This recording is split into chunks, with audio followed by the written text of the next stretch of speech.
Welcome back to Debo Reports. This is vlog 2. My name is Adebowale Taye-Faniran, and this is Debo's Reports. So last time I introduced myself briefly. I'm a graduate of political science, and what Debo Reports is all about, what we discuss, is just international affairs, current affairs, political affairs, name it, anything affairs, politics, pure politics. But like I said in the last video, it's not going to be academic angle. It's just like, we're discussing it like journalistic perspective, analyzing some issues, key issues, and giving opinions to issues. Yes, the last time I said I was going to discuss on military coup or coups. Let me just use plural, since you have more than enough coups in Africa, specifically in Africa. Please take notes. You'll be wondering that, of course, we have military coups in Africa. Yes, we have authoritarian regimes in Africa. We refer to it as, most people refer to it as authoritarian regime, regime type. Take notes. The fact that we have authoritarian regime in Africa doesn't mean that there's no authoritarian regime in other places, other continents. Like, I'll give you an example. Middle East, they have authoritarian regimes. In Europe, they have authoritarian regimes. In South America, they also have authoritarian regimes. So, authoritarian regimes is not restricted, to Africa alone. But in this case, we have several military coups in Africa, so that's why we're restricting it to Africa, and whereby we can take enough examples. You can have, if you compare to militants taking over the country, like Taliban. In the case of Taliban ruling in Iraq, and some other, like Hamas is controlling Palestine. And please, our heart are with all those who lost loved ones, with the Israelis, with the Palestinians, those affected at the Gaza Strip per se, the people affected by the Gaza Strip, people affected in Palestine. We pray that, let me don't use pray because it's not a religious gathering. So we hope that things get better. And I think the next vlog will be about, the Israel-Palestine conflict. This has been going on for years, since the creation of the Israeli state in 1948. It has been going on, so it's not a new issue. But this is a war, a major war. They'll be having, conflicts between each other, violent conflicts, But this, is a full-blown war. When you start using nuclear weapons and military, big military, let me use the word, big military tools. It's a full-blown war, just like what you have in like Russia, Ukraine. We are seeing similar things in Israel and Palestine right now. And our hearts goes out to all those who have lost loved ones and properties, and their dear country, and they are fleeing. War is not good. I usually state this, that war should be the last option when other avenues have been considered. Mediation, conciliation, everything, it should be the last. And when is the last option, casualties, the innocent will be the ones to suffer. The innocent, the governments of Israel, the government, I don't want to divulge into that, but there's something I want to just leave on that Israel Palestine issue.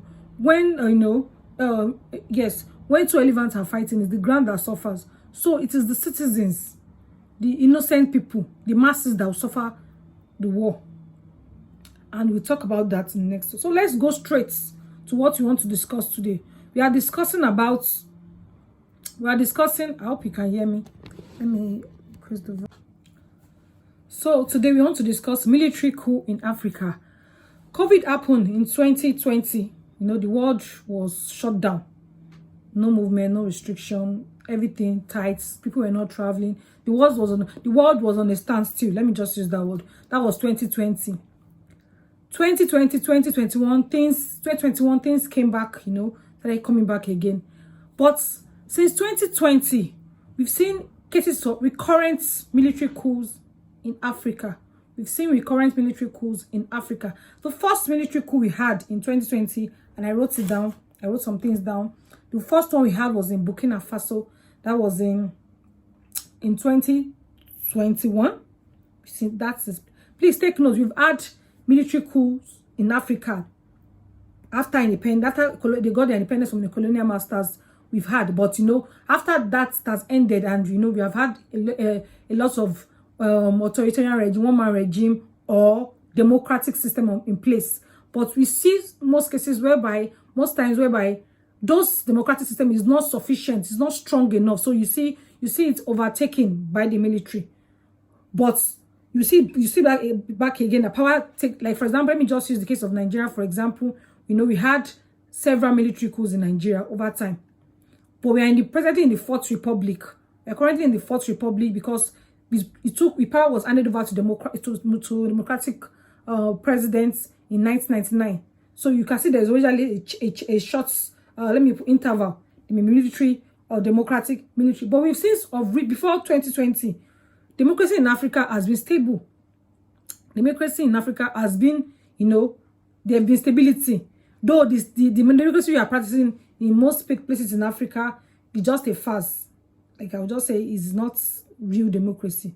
We are still in democratization process. We've not achieved full democracy. And there are many factors that is the reason for that. But I will not go into that angle today. So why I'm saying that since 2020, why I'm picking that scope, let me just use the word scope this time around, that period is because we've seen recurrent number of military coups in Africa since 2020. And the first one was Burkina Faso in 2021, Chad 2021, in April 2021, Chad, Mali in 2021, Guinea 2021, Guinea, I hope I pronounced it well, Sudan 2021, Burkina Faso again 2022, hope I'm correct, 2022, Niger 2023.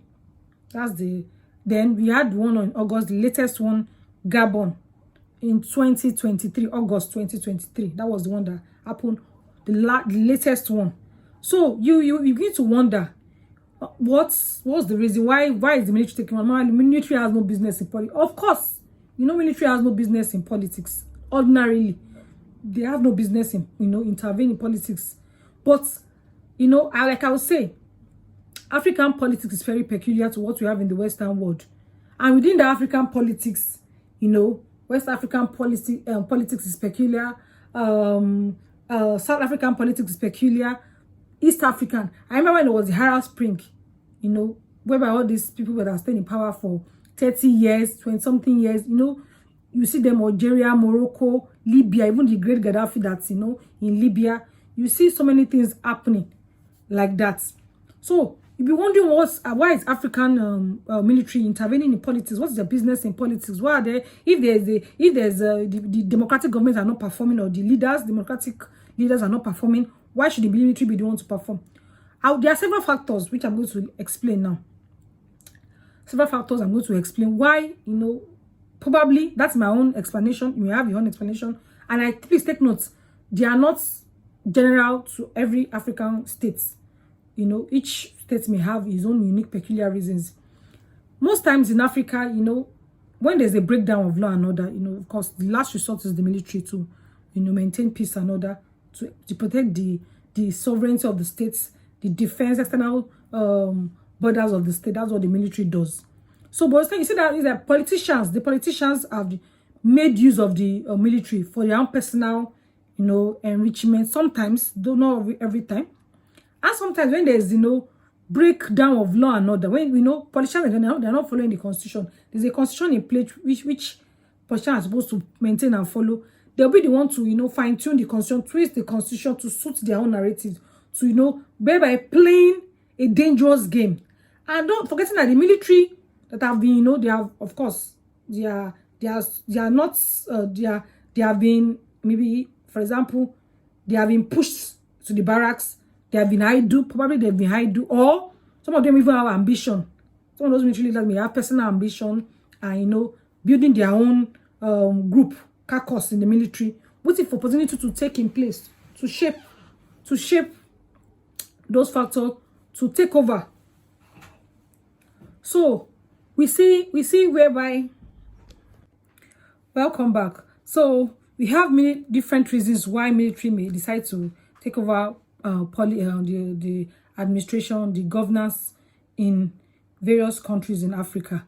But one major reason I want to take note is that the first thing I observed is that most of these countries or states, let me use the word states, most of these states whereby the military took over since 2020, I looked at the states and I noticed that they've been, let me say, the economic situation, number one, and they've been the justice, let me say, the justice system, the justice system, it's not doing fine.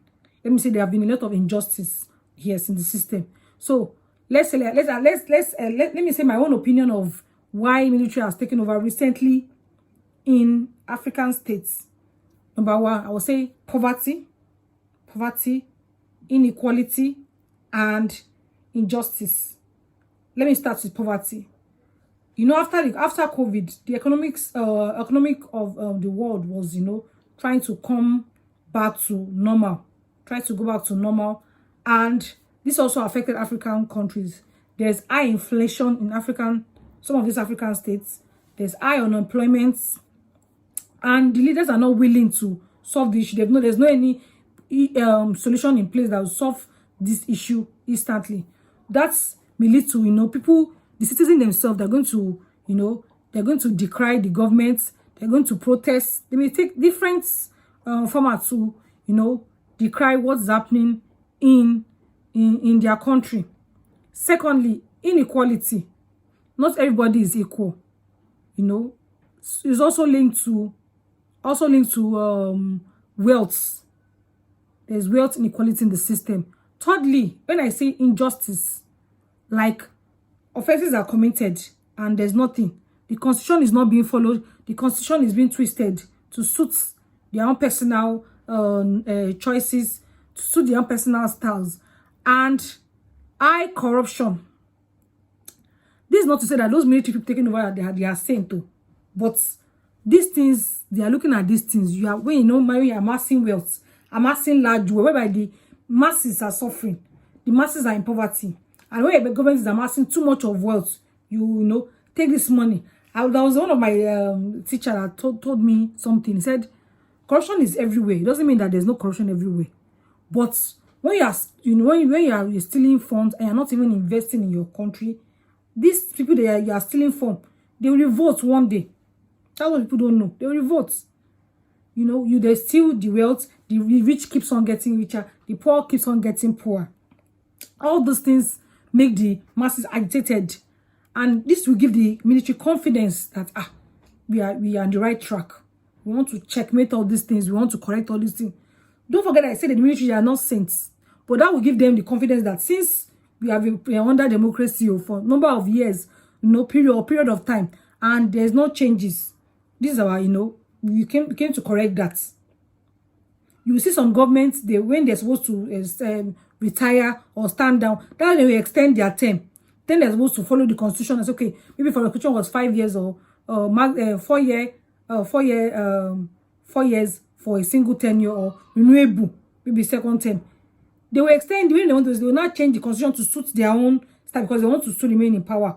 Or they will say that already amended the constitution that someone can still run. Something that was supposed to be like 2 term maximum. Someone can still run 3 terms, 4 terms. All those things is like one person controlling the whole states. I know African on his own, we have many ethnic groups, as diverse ethnic groups. Imagine one particular ethnic group in power. You can make them agitated. The other ethnic groups that are minority or majority can be agitated. They can even say what is that, they'll be grumbling, and you see that the military, as they have been watching in the barracks, they are also planning. And that's how they take over power.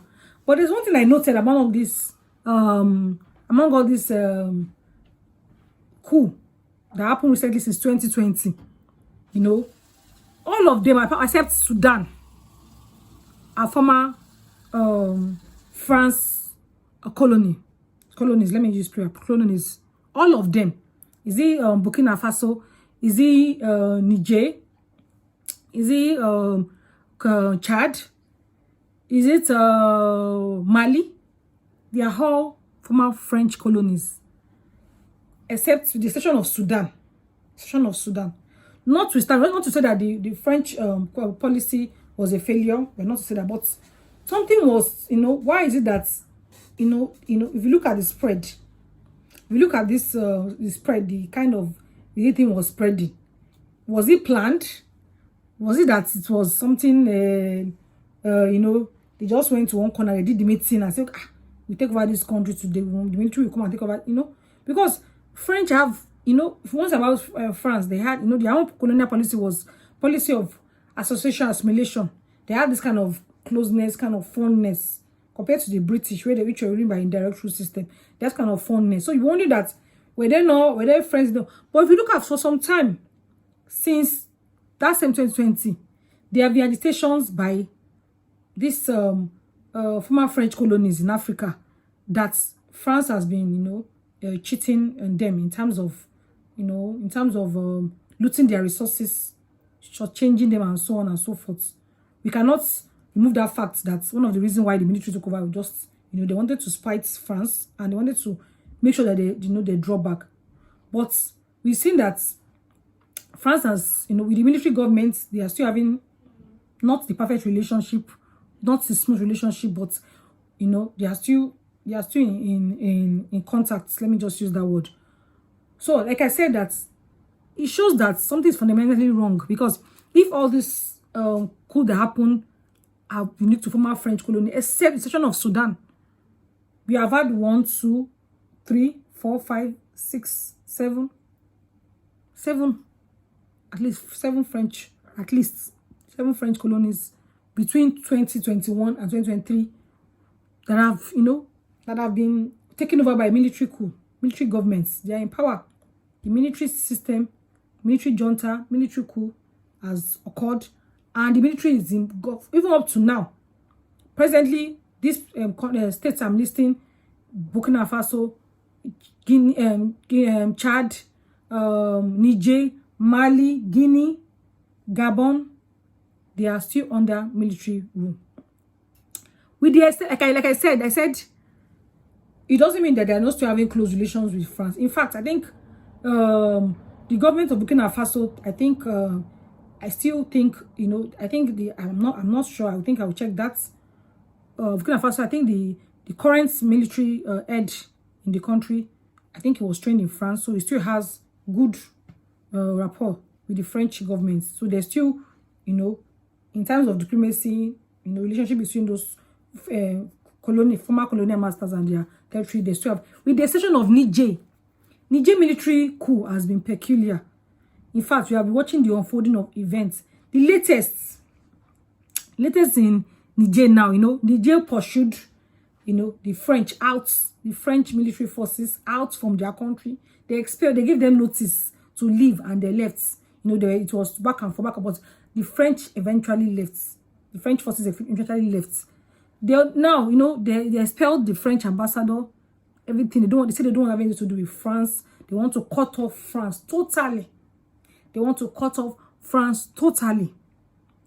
Latest one now, they've given UN quick notice that should leave their country. Even so many things, even Nigeria, that is their neighbor, to cut off a major pipe. There's a connection. There's they have this kind of economic relation between Nigeria and Niger. So they've threatened them. Niger has been peculiar. Niger is like the present military leader in Niger, head of state in Niger now, is against anything. Is anti-France. Let me say anti-French, anti-France. Let me just use that word. In fact, when they even came, when the military government, they announced that they want to go back. They want to be using their own native language. They don't want to be using French as official language. So you can see that everything that we do is anti-France. And since they've come, they have been, or compared to other French colonies that even had military coup, they still maintain at least some form of relationship with France. Not as you expect, but some form. I think Burkina Faso is okay. But recently now, as of this week, yes, it's this week.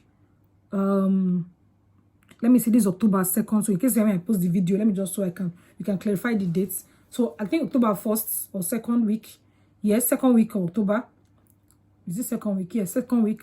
The government of Burkina Faso signed a power deal with Russia. He signed a power deal with Russia. And you know there's Russian-Ukraine war going on. The Western world are against Russia. They don't send the military. They don't send anybody. They do things on their own time. They signed power deal with Burkina Faso signed power deal with Russia. And Niger, Russia promised to give them, you know, forces, like work with them. So are you going to be speculating that is there undertone is Russia having influence in military in these African countries by sponsoring military coup? We don't know. Nobody knows. We don't know. You cannot say anything. We cannot bring other statements. But being in a relationship that the take of these former French colonies are doing now, like the former French colonies, you know, the military governments, they are still okay with France to an extent, but Niger's own is peculiar. If I've been studying it, Mali, on the other hand, Mali was supposed to have a federal elections in February 2024. Recently, the military, when they took over, they promised to take undo power back to give power back to democratic government. The military in Mali, that's the military government in Mali, which are heading Mali currently, said they're going to postpone the federal elections, which are supposed to occur in February 2024, to a further date. That postponed. They've not given us the specific dates, and they said it's due to internal challenges. They're having some internal issues they want to sort out. We are hopeful and we are hoping that they actually return power back to the civilian democratic governments. Also, Sudan military government promised to return power. Most of them usually promise to return power, but we are still observing. Some of them do, some of them don't. But the kind of Nigeria I'm seeing now, the kind of formats they are doing, I doubt that the man is ready to dialogue. And power in the nearest future. He may hand over, but not as soon as we expect. So we are still observing things and we are still monitoring things.